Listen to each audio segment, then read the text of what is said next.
Hey everybody, this is Aiden Jackman from Baltimore, Maryland. Today I'm going to read a short story called A Country Doctor by the infamous Franz Kafka. I'm reading it from the Metamorphosis and Other Stories, the unabridged version. It was printed by Dover Press and is the thrift editions. It's not a very short. It's not a very long short story, but it's going to take me a while to read. So I hope you remain interested through the entire story. Here we go. A Country Doctor. I was in a most awkward predicament. I needed to leave at once on an urgent journey. A seriously ill patient was waiting for me in a village 10 miles away. A heavy snowstorm filled the wide interval between him and me. I had a carriage, light, with large wheels, perfectly suited to our country roads.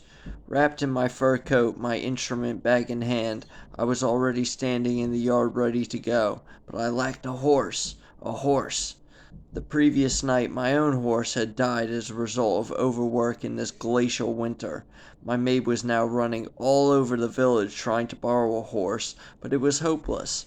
I knew, and with more and more snow piling up on me, becoming more and more immobile, I stood there aimlessly. The maid showed up at the gate alone, swinging her lantern. Naturally, who would lend me his horse for such a ride? I walked across the yard once again. I could see no possibility. Distracted, tormented, I kicked at the ramshackle door of the pig pen, which hadn't been used for years. It opened and swung back and forth on its hinges. Warmth and a smell of that of horses came out of it. A murky stable lantern was swinging by a rope inside. A man, crouching in the low shed, showed his candid, blue-eyed face. "Shall I hitch up?" he asked, creeping out on all fours. I could think of nothing to say, and only stooped down to see what else was in the pen. The maid stood next to me. "People don't know what they've got available in their own house," she said, and we both laughed. "Hey there, brother! Hey there, sister!" called the groom, and two horses, powerful animals with strong flanks, their legs drawn up tight to their bodies, lowering their well-formed heads like camels, slid out of the door, one after the other, slowly, by twisting their bodies to and fro, and occupied the doorway completely with not an inch to spare. But immediately they stood up on tall legs, their bodies steaming with dense vapor. "Help him," I said, and the willing maid ran to hand the groom the carriage harness. But the moment she has reached him, the groom embraces her and shoves his face against hers. She yells out and escapes over to me. 2 rows of teeth have left their red marks on the girl's cheek. "You beast!" I shout furiously. "Would you like to feel my whip?" But I instantly recall that he's a stranger, that I don't know where he has come from, and that he's volunteering to help me when all the rest are failing me. And if he knew my thoughts, he isn't vexed by my threat, but still busy with the horses, merely turns once to face me. "Get in," he then says, and truly everything is in readiness. I observe that I have never before handled such a beautiful team, and I get in cheerfully. "I'll do the driving, you don't know the way," I say. "Sure," he says, "I'm not going along at all, I'm staying with Rosa." "No!" yells Rosa, and with a foreboding that her fate is inevitable, she runs into the house. I hear the door chain rattle as she draws it tight. I hear the lock snap shut. I watch as, in addition, she turns off all the lights, first in the vestibule, then racing through the rooms so she won't be found. "You're coming along," I say to the groom, "or I'm giving up the trip, no matter how urgent it is. I have no wish to hand the maid over to you as fare for the ride." "Giddy up," he says, and claps his hands. The carriage is swept away like a piece of wood in current. I can still hear the door of my house cracking and splintering as the groom assaults it. Then my eyes and ears are filled with a rustling wind that penetrates all my senses uniformly. But even that lasts only a moment, because, as if my patient's farmyard opened up directly in front of the gate of my own yard, I am already there. The horses are standing calmly. The snowfall has ended. moonlight all around. The parents of the patient rush out of the house, his sister after them.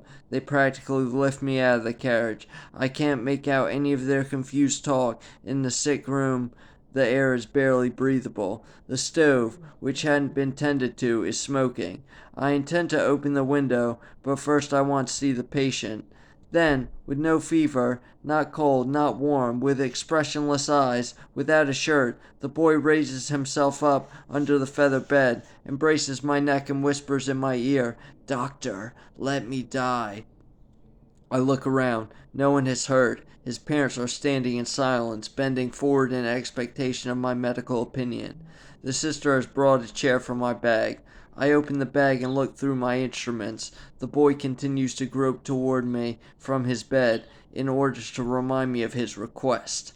I take hold of some tweezers, examine them in the candlelight, and put them down again. Yes, I think blasphemously, in such cases the gods come to your aid. They send the missing horse because of the urgency. They add a second one, and in their bounty they then grant you the groom. It is only then that I think of Rosa again. What am I to do? How can I rescue her? How can I pull her out from under that groom when I am 10 miles away from her and unmanageable horses are harnessed to my carriage? Those horses, which somehow have now loosened their reins and in some unknown way have opened the windows from outside. Each one has thrust its head in through a window and, heedless of the family's outcry, is scrutinizing the patient. I'll ride right back, I think, as if the horses are inviting me to go, but I allow the sister, who believes I am numb from the heat, to take off my fur coat. A glass of rum is prepared for me. The old man pats me on the shoulder. The surrender of this treasure of his justifies that familiarity. I shake my head. I would grow ill within the man's circumscribed way of thinking. For that reason alone, I refuse the drink. The mother stands by the bed and entices me over. I obey. While the horses neigh loudly at the ceiling, I place my head on the chest of the boy, who shivers at the touch of my wet beard. What I know is confirmed. The boy is healthy, with somewhat poor circulation, glutted with coffee, and that's untranslatable wordplay here for with circulation. The German has Durchblutet for glutted, Durchtränkt translation. That's for coffee. By his anxious mother, but healthy, so that the best thing would be to shove him out of bed. But I'm not out to improve the world, and I let him lie there. I'm an employee of the district government, and I do my duty to the hilt, to the point where it's almost too much. Though badly paid, I'm generous and helpful to the poor. I still must take care of Rosa, then the boy may be right and I, too, shall die. What am I doing here in this endless winter? My horse is dead, and there's no one in the village who will lend me his. I have to find my team in the pig pen. If, by chance, they weren't horses, I'd have to drive with sows. That's the way it is, and I nod at the family. They know nothing about it, and if they knew, they wouldn't believe it. Writing prescriptions is easy, but otherwise communicating with people is hard. Well, this seems to be the end of my call here. Once again I've been annoyed for nothing. I'm used to that. With the help of my night bell, the whole district tortures me. But having to give up Rosa, too, this time, that beautiful girl who has lived in my house for years, and whom I scarcely notice, that sacrifice is too great, and I must somehow square it temporarily in my own mind, those sophistries, if I'm not to make out an all attack on this family. Because, even with the best will in the world, they can't give me back Rosa. But, as I am closing my bag and signaling to have my coat brought over, as the family stands there together, the father sniffing at the glass of rum in his hands, the mother, whom I have most likely disappointed, what do the people expect of me? Biting her lips tearfully, and the sister waving a blood-soaked towel, I am somehow ready to admit on certain conditions that the boy is perhaps ill after all. I go over to him. He smiles at me as I approach, as if I were bringing him, say, the most invigorating soup. Oh, now both horses are neighing. The noise, ordained by some lofty powers, is probably meant to facilitate my examination, and I find, yes, the boy is ill. On his right side, around the hip, a wound as large as the palm of one's hand has opened up. Pink, in German Rosa, a wordplay? Translation. In many shades, dark as it gets deeper, becoming light at the edges, softly granular, with irregular accumulations of blood, wide open as the surface entrance to a mine. That's how it looks at from some distance. But, close up, a complication can be seen as well. Who can look at it without giving a low whistle? Worms as long and thick as my little finger, naturally rose-colored and in addition spattered with blood, firmly attached to the inside of the wound, with white heads and many legs, are writhing upward into the light. Poor boy, there's no hope for you. I have discovered your great wound. You will be destroyed by this flower on your side. The family is happy. It sees me active. The sister tells it to the mother to the father to a few guests who are entering the open door through the moonlight on tiptoe, balancing with outstretched arms. "Will you save me?" the boy whispers with a sob, completely dazzled by the life in his wound. That's how the people are in my area, always asking the doctor for the impossible. They've lost their old faith. The priest sits at home and picks his vestment to pieces, one after the other. But the doctor is supposed to accomplish everything with his gentle, surgical hands. Well, have it any way you like. I didn't offer my services. If you misuse me for religious purposes, I'll go along with that, too. What better can I ask for? An old country doctor robbed of my maid.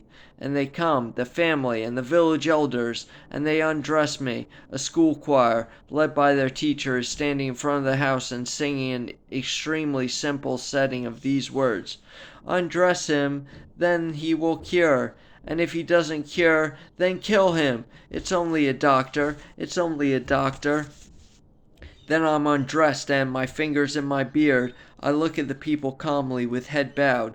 I am completely composed and superior to them all, and remain so, too, even though it doesn't help me, because now they take me by the head and feet and carry me into the bed.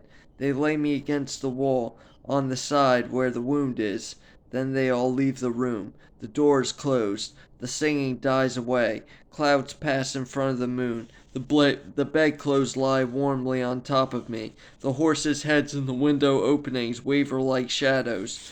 "Do you know," I hear spoken into my ear, "that I don't have much confidence in you? You just drifted in here from somewhere. You didn't come on your own 2 feet. Instead of helping, you're just crowding me out of my deathbed. I'd like most of all to scratch your eyes out." "Right," I say. "It's a disgrace. But I'm a doctor, you see. What should I do? Believe me, it's not easy for me either. Am I supposed to be contented with that excuse? Oh, I guess I must. I'm always forced to be contented. I came into the world with a fine wound. That was my entire portion in life." "My young friend," I say, "your mistake is this. You don't have the big picture. I, who have already been in all sick rooms, far and wide, tell you, your wound isn't that bad. Brought on by 2 hatchet blows at an acute angle. Many people offer their sides and scarcely hear the hatchet in the forest, let alone having it come closer to them. Is it really so, or are you fooling me in my fever? It's really so. Take a government doctor's word of honor into the next world with you." And he took it, and fell silent. But now it was time to think about how to save myself. The horses still stood faithfully in their places. Clothing, fur coat, and bag were quickly seized and bundled together. I didn't want to waste time in getting dressed. If the horses made the same good time as on the way over, I would, so to speak, be jumping out of bed into mine. Obediently, a horse withdrew from the window. I threw the bundle into the carriage. The fur coat flew too far. It just barely caught onto the hook on one sleeve. Good enough. I leaped onto the horse, the reins loosely trailing along, one horse just barely attached to the other, the carriage meandering behind, the fur coat bringing up the rear in the snow. "Giddy up, and look lively," I said, but the ride wasn't lively. As slowly as old men we proceeded across the snowy waste. For a long time there resounded behind us the new, but incorrect song of the children. Rejoice, O patience! The doctor has been put in bed alongside you. Traveling this way, I'll never arrive home. My flourishing practice is lost. A successor is robbing me, but it will do him no good, because he can't replace me. In my house, the loathsome groom is rampaging. Rosa is his victim. I don't want to think of all the consequences. Naked, exposed to the frost of this most unhappy era, with an earthly carriage and unearthly horses, I, an old man, roam about aimlessly. My fur coat is hanging in back of the carriage, but I can't reach it, and no one among the sprightly rabble of my patients lifts a finger to help. Betrayed! Betrayed! Having obeyed the false ringing of the night bell just once, the mistake can never be rectified. Once again, that was an amazing story by Franz Kafka called The Country Doctor. I hope you enjoyed it, and if you did so, please leave a like. Stay tech and hang loose. Yeah!